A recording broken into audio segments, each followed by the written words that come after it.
Bar association Rangareddy district court LB Nagar నిన్న కేతిరెడ్డిపల్లిలో మన Chevella bar association కు సంబంధించిన ఒక లేడీ అడ్వకేట్ స్వప్నని వాళ్ళ సొంత అన్ననే హత్య చేయడం జరిగింది. ఇది ఒక చాలా బాధాకరమైన విషయము. మరి ఈ విషయం మాకు వెంటనే తెలియంగానే ఈ జిల్లా కోర్టు ప్రెసిడెంట్ ప్రతాప్ రెడ్డి గారును మరి నేను వెంటనే అక్కడ ఉన్న డీసీపీ గారు ఫ్యూచర్ సిటీ డీసీపీ గారిని కలవడం జరిగింది. అదేవిధంగా ఆ డీసీపీ గారికి మేము విన్నపించడం జరిగింది ఏంటిదని అంటే ఈ ముద్దాయి ఎవరైతే ఉన్నారో ఈయన వెంటనే ఇతన్ని అరెస్ట్ చేసి మరి ఒక ఫాస్ట్ ట్రాక్ కోర్ట్ అనేది రిలీజ్ చేయమని చెప్పేసి మీ తరఫున ఒకటి ఇమ్మీడియట్గా ఒక రిక్విజిషన్ పెట్టాలి. అదేవిధంగా ఇతనికి ఎవరు వచ్చినా కానీ కూడా బెయిల్ కానీ ఏది కానీ మంజూరు చేయొద్దని చెప్పేసి మేము కోరడం జరిగింది. ఆ తర్వాత మేము ఆ Chevella bar association president secretary అదేవిధంగా మా ఫెడరేషన్ ఆఫ్ బార్ అసోసియేషన్స్ సంబంధించిన ప్రెసిడెంట్ జనరల్ సెక్రటరీ గారు కూడా అక్కడికి చేరడం జరిగింది. మేము అందరం కూడా దీన్ని ముక్కుముడిగా దీన్ని మేము ఖండించి ఆ ముద్దాయి ఎవరైతే ఉన్నారో అతనికి కఠినంగా శిక్ష పడేటట్టు వెంటనే దీని మీద విచారణ జరిగి వెంటనే దీని మీద ఛార్జ్ షీట్ కూడా ఫైల్ చేయాలని చెప్పి ఆ డీసీపీ గారిని కోరడం జరిగింది. అయితే ఇక్కడ ఒక ముఖ్యమైన విషయం మాకు తెలిసింది ఏంటిదని అంటే ఈ అమ్మాయి ఎవరైతే స్వప్న ఎవరైతే ఈ హత్యకు గురిపడిందో ఆమె ఇంత ముందట కూడా ఆమెకు ప్రాణానికి హాని ఉందని చెప్పేసి అక్కడ కంప్లైంట్ ఇవ్వడం జరిగింది. వెళ్ళి ఆ అన్నతోనే ఈ రకంగా థ్రెట్ ఉంది అని చెప్పేసి 3 సార్లు ఒక్కసారి కూడా కాదు ఆమె 3 సార్లు కూడా పోలీస్ స్టేషన్కి వెళ్ళి కంప్లైంట్ ఇవ్వడం జరిగింది. కానీ ఇది పోలీసుల నిర్లక్ష్యం వల్ల వాళ్ళు యాక్షన్ తీసుకోలేకపోవడం వల్ల ఆ అమ్మాయి నిన్న 4/2/2020 నాడు పొద్దున ఆమె పొలం దగ్గర ఉన్నప్పుడు ఆమె హత్యకు గురి చేయడం జరిగింది. ఈ ఒక యంగ్ అడ్వకేట్ అంటే ఒక న్యాయవాది చదువుకొని ఒక సొసైటీకి మనము మేలు చేద్దామని చెప్పి ఈ ప్రొఫెషన్లోకి వచ్చిన ఒక న్యాయవాదిని కోల్పోవడం నిజంగా కూడా మాకు ఎంతో బాధాకరము.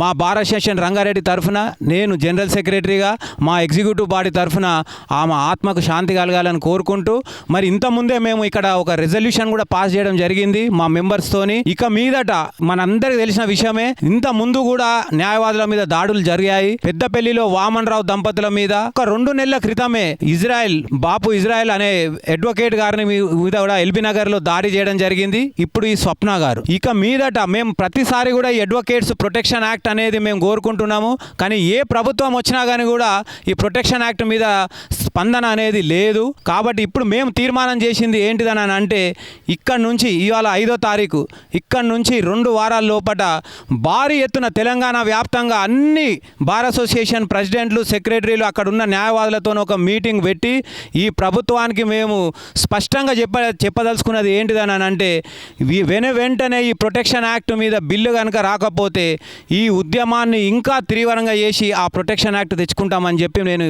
మీ అందరికీ కూడా తెలియజేస్తున్నాను. చనిపోయిన మా సోదరి న్యాయమణి స్వప్న గారి ఆత్మకు మరొకసారి శాంతి కలగాలని కోరుకుంటూ నాకు ఈ అవకాశం ఇచ్చిన మీడియా మిత్రులకు అందరికీ కూడా కృతజ్ఞతలు తెలుపుకుంటున్నాం. నిన్న జరిగిన సోదరి స్వప్న యువ న్యాయవాది విషయంలో మా బార్ కౌన్సిల్ కూడా చాలా బాధాకరంగా ఉన్నాము. దాన్ని మేము తీవ్రంగా ఖండిస్తున్నాము. ఈ స్వప్న విషయం లోపల ఎవరైతే దోషులు ఉన్నారో ఆ దోషులను వెంటనే రిమాండ్ చేస్తూ అండర్ ట్రయల్గా ఈ యొక్క కేసును కంప్లీట్ చేయాల్సిందిగా మేము డీజీపీని మరియు ప్రభుత్వాన్ని కోరుతున్నాము. ఒక బార్ కౌన్సిల్ మెంబర్గా గతంలో మీ ప్రభుత్వం దగ్గర ఉన్న అడ్వకేట్స్ డ్రాఫ్ట్ బిల్ ఏదైతే ఉన్నదో ప్రత్యేక సమావేశాలైనా పెట్టి ఆ యొక్క డ్రాఫ్ట్ బిల్లును మీరు ఆమోదించాల్సిందిగా ఈ వేదిక ద్వారా మీ అందరినీ కూడా ప్రభుత్వాన్ని మరియు ప్రతిపక్ష పార్టీలను అందరినీ కూడా మేము డిమాండ్ చేస్తున్నాం. న్యాయవాదులుగా మీరందరూ కూడా గుర్తించి వెంటనే అడ్వకేట్స్ ప్రొటెక్షన్ యాక్ట్ను మీరు వెంటనే చేయాల్సిందిగా మేము డిమాండ్ చేస్తున్నాం. రెస్పెక్టెడ్ సీనియర్ అడ్వకేట్స్ అండ్ తోటి సిస్టర్ అడ్వకేట్స్, మేము నిన్న మాకు చేవెళ్ళే బార్ అసోసియేషన్ స్వప్న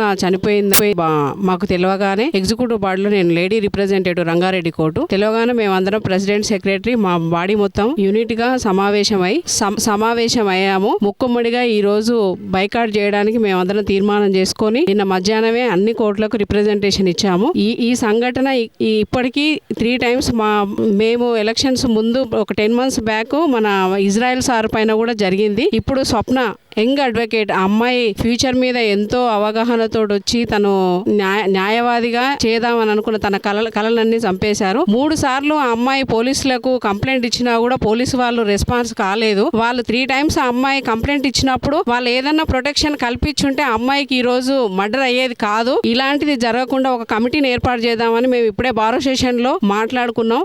ఆ కమిటీకి తొందరగా మేము రెస్పాన్స్ అయ్యి మా రంగారెడ్డి బార్ నుంచి 5 మెంబర్స్ కమిటీని ఏర్పాటు చేద్దాం అనుకుంటున్నాం. మా సెక్రటరీ గారు చెప్పినట్టుగా వితిన్ 2 వీక్స్ లో దీన్ని రెవల్యూషన్ పాస్ చేయడానికి మా రంగారెడ్డి బార్ అసోసియేషన్ నుంచి లేడీస్, జెంట్స్, అడ్వకేట్స్ అందరం ఇప్పుడు ఆల్రెడీ చాలా మంది ఉన్నారు. అందరం కలిసి ముక్కుమ్మడిగా చేద్దాము. దీన్ని గవర్నమెంట్ దృష్టికి తీసుకెళ్దాము. ఏదైతే డ్రాఫ్ట్ ఉందో ఇప్పటి వరకు మన ఎమ్మెల్యే గారు వచ్చారు, మన రామచంద్రారావు సార్ వచ్చారు, వీళ్ళందరూ చెప్పిర్రు. ఇప్పుడు ఖచ్చితంగా చేద్దాం. అందరం ముందుండి ఈ 2 వారాలలో ఈ రెవల్యూషన్ గవర్నమెంట్ దగ్గరికి పోవాలి, అందరం చేద్దామని నేను బార్ అసోసియేషన్ కమిటీ మెంబర్గా మీకు అందరికి నేను హామీ ఇస్తున్నాను. అందరం మాతో పాటు సహకరించండి, దీన్ని ముందుకు తీసుకెళ్దాం. ఈరోజు స్వప్న అనేటువంటి మహిళా న్యాయవాది చనిపోవడం చాలా దురదృష్టకరం.